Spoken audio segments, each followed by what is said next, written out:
আল্লাহর দরবার থেকে যদি কেউ বিমুখ হয়ে যায়, লস কি আল্লাহর হবে নাকি বান্দার? বড় করে বলেন, আপনারা বিরক্ত হচ্ছেন না? এটাই সত্য কথা, এটাই কোরআনুল কারীমের আয়াত। মানেন আর না মানেন, আমরা যারা মুসলমান, কোরআনের আইন আমাদেরকে মানতে হবে। যদিও বা রাষ্ট্রীয়ভাবে আমাদের দেশে কোরআনের কোনো আইন নাই, কিন্তু প্রত্যেকটা মুসলমানের দায়িত্ব রাষ্ট্রের মধ্যে যেন কি কায়েম হয়, কোরআনের আইন প্রতিষ্ঠা হয়। এটা সমাজে হতে পারে, রাষ্ট্রীয়ভাবে হতে পারে, হ্যাঁ, আন্তর্জাতিকভাবে হতে পারে। যেহেতু আমরা বাংলাদেশের মানুষ, আমাদেরকে চিন্তা করতে হবে কিভাবে কোরআনের আইন প্রতিষ্ঠা করা যায়। এখানে কাফির এবং মুনাফিকের মধ্যে আল্লাহর প্যারা হাবিবের হাদিস শরীফ আছে, ইনশাআল্লাহ আমি বলবো, এখন বলার সুযোগ নাই।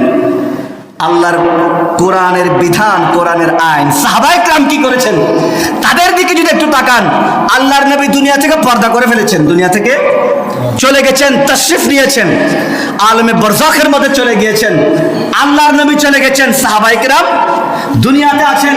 আল্লাহর নবী চলে যাওয়ার পর আল্লাহর দ্বীন প্রতিষ্ঠার জন্য সাহাবায়ে কেরাম, তাবেঈন, তাবে তাবেঈন, আইম্মায়ে মুস্তাহিদিন, আইম্মায়ে মুতাকাদ্দিমিন, আইম্মায়ে মুতাআখিরিন, এখনো পর্যন্ত বিদগ্ধ যারা আলেম, যারা আল্লাহওয়ালা আলেম, যারা রাসূলওয়ালা আলেম, যারা সত্যিকার আলেম, তারা মাইকে হোক, কিতাবের মাধ্যমে হোক, মসজিদে হোক, মাঠে হোক, তারা সব সময় আল্লাহর আল্লাহর আইন বাস্তবায়নের জন্য তারা নিজেকে জিহাদ ঘোষণা করে দিয়েছে। চিৎকার দিয়ে বলুন সুবহানাল্লাহ। তাদেরকে সঙ্গ দেওয়া আমাদের দায়িত্ব, আছে না নেই? আল্লাহর আইন প্রতিষ্ঠার জন্য সবাই রাজি, কিন্তু এটার জন্য আমাদেরকে একটু মহব্বত থাকতে হবে। আল্লাহর আইন আপনি কিভাবে প্রতিষ্ঠা করবেন, দায়িত্ব আছে না নেই? এটা এই জন্য আমাদেরকে আলেমদের সাথে একটু কথা বলতে হবে। হুজুর, আল্লাহর আইন প্রতিষ্ঠা করার জন্য আমাদেরকে কি করতে হবে, আলেমরা আপনাদেরকে বাতাই দিবে, এটা করলে আস্তে আস্তে ধাপে ধাপে আল্লাহর আইন বাস্তবায়ন হয়ে যাবে। আল্লাহ তাআলা আমাদেরকে আল্লাহর আইন রাষ্ট্রীয়ভাবে না হোক, সমাজের মধ্যে বাস্তবায়ন করার আল্লাহ তাআলা আমাদেরকে তৌফিক দান করুন, আল্লাহুম্মা আমিন। ও আমার মুসল্লি বাবারা, আল্লাহ সুবহানাহু ওয়া তাআলা আমাদেরকে বারবার করে বলে দিয়েছেন, বান্দা ইবাদত থেকে তুমি গাফিল হইও না, ইবাদত থেকে তুমি কখনো খালি হইও না। আল্লাহ তাআলা বলছেন, ওয়ামা খালাকতুল জিন্না ওয়াল ইনসা ইল্লা লিয়াবুদুন, বান্দা আমি তোমাকে সৃষ্টি করেছি আমার ইবাদতের জন্য। এখন আল্লাহ তো বলে দিয়েছেন, বান্দা কিন্তু ইবাদত করছেন, বান্দা নামাজের মধ্যে দাঁড়িয়েছেন, সেখানে যে সূরাগুলো আছে এটার নাম হলো জিকির, সুবহানাল্লাহ। বান্দা রুকুর মধ্যে যাচ্ছে, সুবহানা রাব্বিয়াল আযীম, আছে না নাই? ওটা জিকির। তারপর বান্দা আপনার তাশাহুদের মধ্যে গেল, সিজদার মধ্যে গেল, ওখানের মধ্যে সুবহানা রাব্বিয়াল আলা, সুবহানা রাব্বিয়াল আলা কয়বার? প্রত্যেকটা সিজদার মধ্যে কয়বার? রুকুর মধ্যে কয়বার? তাহলে জিকির আছে না নাই? তো এগুলো একটু সিনসিয়ারলি, এগুলো যদি আমার নিয়াতুল মুমিনি খায়রুম মিন আমল, নিয়াতুল মুমিনি খায়রুম মিন আমল, বান্দার নিয়ত তার আমলের চাইতে উত্তম, সুবহানাল্লাহ।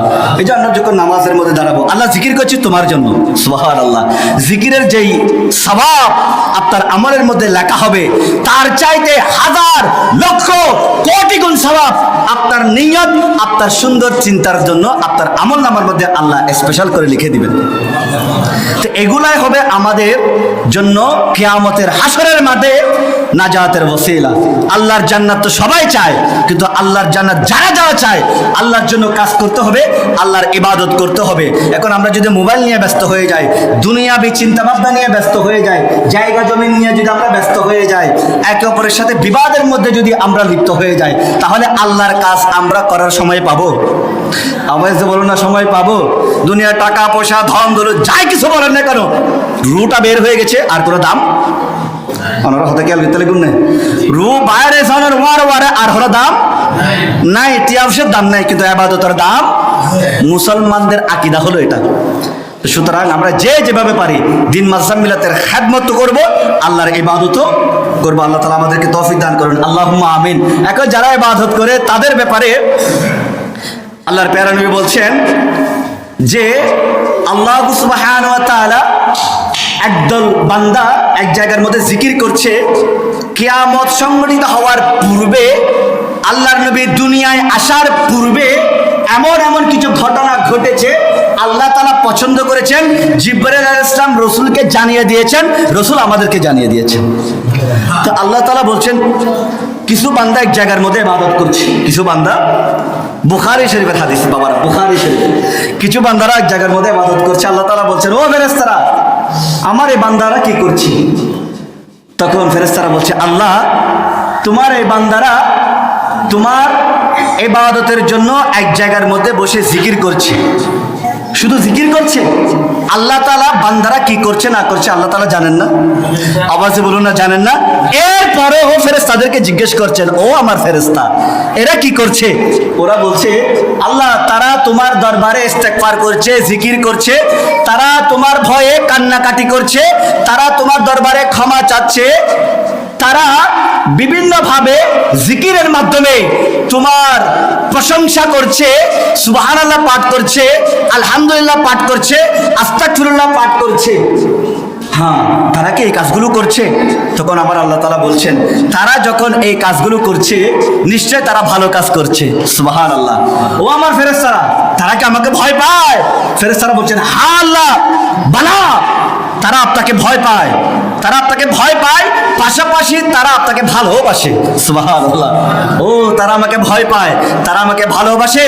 ফেরেশতারা ঘোষণা দিয়ে দাও যারা আমাকে ভয় পায়, যারা আমাকে ভালোবাসে, যারা আমার ইবাদতের মধ্যে হরদম লিপ্ত থাকে, তাদেরকে আমি এমন একটা নিয়ামত দান করলাম, তাদেরকে ঈমানের সাথে আমলের সাথে আমি তাদেরকে কবরে যাওয়ার সুযোগ করে দিব এবং শয়তানের ওয়াসওয়াসা থেকে আমি তাদেরকে স্পেশালি রক্ষা করব। সুবহানাল্লাহ। আল্লাহর ইবাদতের সাথে যারা থাকতে পারে না তারা শয়তানের ওয়াসওয়াসা থেকে বাঁচতে। এখন আমরা শয়তানকে ভালোবাসি নাকি ঘৃণা করি? আওয়াজে বলে শয়তানকে ভালোবাসি নাকি ঘৃণা করি? হযরতে জুন্নুন মিসরি রাহমাতুল্লাহি আলাইহি, আপনার নাম শুনেছেন? মিশরের একজন সুফিবাদের অন্যতম একজন আলেম, শুধু আলেম না তিনি আবার শায়েখ, তিনি আবার পীরও ছিলেন। সুবহানাল্লাহ বলবেন। মিশরের স্বনামধন্য যার পরিচিতি সারা বিশ্বের মধ্যে রয়েছে। সুবহানাল্লাহ। সুফিবাদের তরিকতের পীর ছিলেন, আলেম ছিলেন এবং ইসলামের দ্বীন মাযহাব মিল্লাতের বড় একজন দায়ী ছিলেন, দায়ী ইলাল্লাহ। সুবহানাল্লাহ। হযরত জুন্নুন মিসরি রাহমাতুল্লাহি আলাইহি একদিন ঘর থেকে বের হলেন, ওনার একটা সামনে গলি আছে, উনি দেখতে পেলেন একজন যুবক যার চুল উস্কো খুস্কো, যার দাড়ি উস্কো খুস্কো, তিনি দেখতে পেলেন ওই যুবক দাঁড়িয়ে আছেন এবং দেওয়ালের দিকে, ওই এলাকার দেওয়ালের দিকে পাথর মারছেন। আল্লাহু আকবার। কি মারছেন? পাথর মারছেন। কি মারছেন? পাথর মারছেন। পাথর মেরে মেরে বলছেন আয় আল্লাহরা দেখি, আমি আল্লাহকে দেখছি, আমি আল্লাহকে দেখছি, আমি হারদম আমি শুধু আল্লাহকে দেখি। চুপ বন্ধ, কেউ কারো দিকে তাকায় কথা বলছেন, আমি শুধু কাকে দেখি? আল্লাহকে দেখি। ওখানে কিন্তু ইসলাম ওই মুহূর্তের মধ্যে আছে, সবাই মুসলমান, আমি আল্লাহকে দেখি। এখন ছোট ছোট বাচ্চারা গিয়ে উনি দেওয়ালের দিকে পাথর মারছে, ছোট ছোট বাচ্চারা ওনার গায়ের মধ্যে পাথর মারছে, ওনার গায়ের মধ্যে পাথর মারছে, মাথার মধ্যে পড়ে, শরীরের মধ্যে পড়ে, শরীর থেকে ব্লাড বের হয়ে যাচ্ছে। আল্লাহু আকবার। ওনার তাসবিহ কি?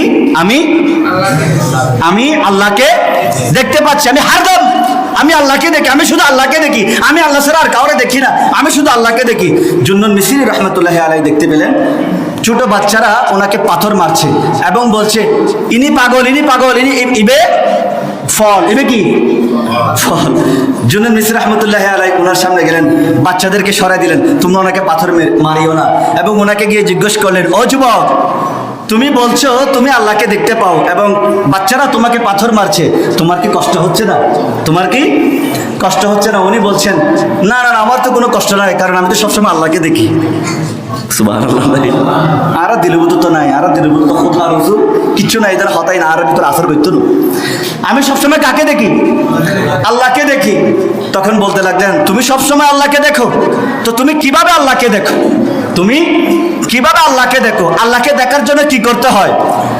উনি বলছেন আল্লাহকে দেখার জন্য তেমন কোনো কষ্ট নেই, আল্লাহকে দেখতে হলে শুধুমাত্র একটা কাজ করতে হবে, হরদম পাগলের মতো, মজনুনের মতো, পাগলের মতো সব সময় আল্লাহর ধ্যান, আল্লাহর খেয়াল অন্তরের মধ্যে রাখতে হবে এবং চটফট চটফট করতে হবে, চিল্লাতে হবে, আল্লাহ আল্লাহ করে চিল্লাতে হবে, চটফট করতে হবে, হারদম অন্তরের মধ্যে চিন্তা রাখতে হবে, ওই চিন্তার নামে হলো আল্লাহকে দেখা। চিৎকার দিয়ে বলুন সুবহানাল্লাহ। এখন এটা বোঝার মতো কোনো শক্তি আমাদের মধ্যে আছে? উনি কিন্তু আল্লাহকে দেখতে পাচ্ছেন, নাহলে উনি এমন কেন করছেন? নিশ্চয় আল্লাহকে দেখতে পাচ্ছে, কারণ তিনি তো কাউকে মারামারি করছেন না, কারো ক্ষতি করছেন না। তিনি শুধু একটা তাসবিহ, ওটার নাম আমি আল্লাহকে দেখতে পাচ্ছি, আমি আল্লাহকে দেখতে পাচ্ছি। তো তুমি এভাবে আল্লাহকে দেখো। উনি বলছেন হ্যাঁ। তো তাহলে পাগল যে শব্দ, মাজনুন, দিওয়ানা যেটাকে বলা হয়, সেটা কি তুমি? বলতেছে হ্যাঁ, সেটা আমি। তো তুমি এটার ফজিলত কি? তুমি যে সবসময় আল্লাহকে দেখতে পাও, আল্লাহকে দেখতে পাও, কোরআন হাদিসের মধ্যে এই ধরনের সরাসরি কোনো নির্দেশনা নাই। আমি আল্লাহকে দেখতে পাই, আমি আল্লাহকে দেখতে পাই, এই বিষয় নিয়ে সরাসরি কোনো নির্দেশনা নাই। তুমি তো বলছো এগুলো, তো আমরা বুঝতে পারছি না এটার ফজিলত কি। উনি বলছেন যারা আল্লাহকে রাজি করতে চায়, যারা আল্লাহকে রাজি করতে চায়, দুনিয়ার মধ্যে যারা সম্মানিত হতে চায়, দান দৌলত তাদেরকে কখনো সম্মান এনে দিতে পারবে না। যারা আল্লাহর জন্য পাগলের মতো পাগল হয়ে গেছে, যারা আল্লাহর জন্য দিওয়ানা হয়ে গেছে, সব সময় অন্তরের মধ্যে চটফট চটফট করতে থাকে, খোদার খোদাই তাদের কদমের মধ্যে চলে আসতে থাকে। চিৎকার দিয়ে বলুন সুবহানাল্লাহ। উনি বলছেন এটাই করলে এটা হয়ে যাবে? বলছে হ্যাঁ। আপনি যত বড় আলেম হন, আপনি যত বড় বুজুর্গ হন, আপনি যত বড় দুনিয়া আপনাকে যে হিসেবে জানুক না কেন, আপনি যদি আল্লাহর জন্য দিওয়ানা হয়ে না যান, খোদার খোদাই আপনার কদমের নিচে আসবে না। অর্থাৎ উনি বলতে চাচ্ছেন দুনিয়াকে কি মেরে দেন? লাথি মেরে দেন, এবং আল্লাহর দরবারে। এবং এটার বিষয় আবার এটা না আমি ওনার মতো একদম চুলটুল একদম ওনার শার্ট টাট নদিয়ে না ফলের মতো গুজুম না। বিভিন্নভাবে আপনি আল্লাহর জন্য পাগল হতে পারবেন, দান করে পাগল হতে পারবেন, মসজিদের মধ্যে এসে নামাজ পড়ে পাগল হতে পারবেন, জিকির করে পাগল হতে পারবেন। তবে ধ্যানটা হতে হবে, দুনিয়ার ধ্যান আসতে পারবে না। শুধুমাত্র ধ্যান থাকবে কার? আমাদের চিন্তা, আমাদের টেন্ডেন্সি, আমাদের মানসিকতা আমরাই বুঝতে পারবো। আমরা জিকির করার সময়, নামাজ পড়ার সময় আমাদের চিন্তা ভাবনা টাকার দিকে আসে কিনা, আমাদের চিন্তা ভাবনা সন্তানের দিকে আসে কিনা, আমাদের চিন্তা ভাবনা ফ্যামিলির দিকে আসে কিনা। আপনি যখন নামাজ পড়ছেন আপনার চিন্তা ভাবনা কোন দিকে থাকতে হবে? আল্লাহ দিকে। রাসূল পাকের হাদিসে মুবারাকা, বুখারী শরীফের হাদিস। চিন্তা ভাবনা কোন দিকে দেখতে হবে? আল্লাহর দিকে সব সময়। নামাজের মধ্যে, ইবাদতের মধ্যে যদি দুনিয়ার চিন্তা ঢুকে যায়, আপনার ওই ইবাদত আল্লাহর দরবারে কবুল হবে না।